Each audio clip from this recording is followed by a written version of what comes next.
नमस्कार, आप देख रहे हैं सिटी पोस्ट लाइव। मैं हूं ऋषिराज। बिहार की सियासत अब चुनावी मोड में है और लगातार हर रोज नई सूचियां, नए उम्मीदवार और राजनीति सामने आ रही है।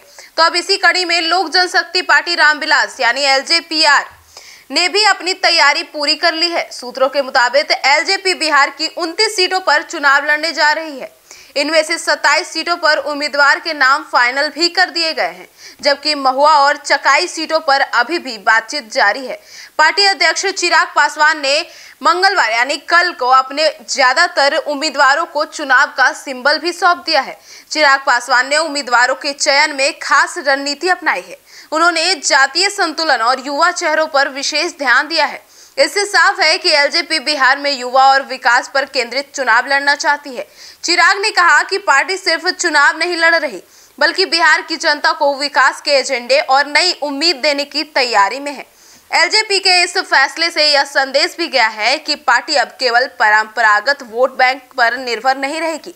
युवा नेताओं को आगे लाकर और जातीय संतुलन बनाकर एलजेपी ने राजनीतिक समीकरणों में खुद को सक्रिय खिलाड़ी के रूप में पेश किया है।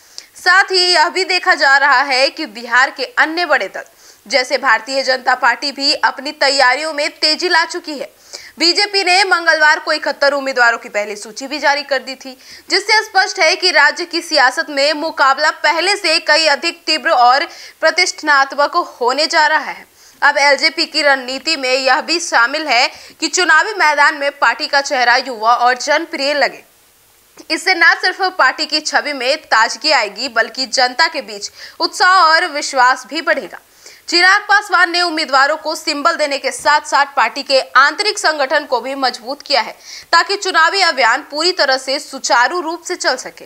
तो अब देखना होगा कि एलजेपी के ये 27 फाइनल उम्मीदवार और 2 बातचीत में चल रहे सीटें बिहार विधानसभा चुनाव में कितना प्रभाव डालेंगे। क्या युवा और विकास के एजेंडे के साथ एलजेपी अपने समर्थकों को बढ़ा पाएगी या फिर बड़े दलों के दबाव में संघर्ष करना पड़ेगा। एक बात तो साफ है कि बिहार की राजनीति इस बार युवा चेहरों, जातीय समीकरण और विकास एजेंडों के चेहरे की ओर घूमती नजर आएगी। एलजेपी की तैयारी और चिराग पासवान की रणनीति इसे और रोचक बना रही है। तो अब देखना होगा कि आखिर बिहार की राजनीति इस बार किसको जिताती है और किस चेहरे को वह पसंद करती है। तो फिलहाल इस खबर में इतना ही। आगे की खबरों के लिए जुड़े रहिए हमारे साथ और देखते रहिए सिटी पोस्ट लाइव। धन्यवाद।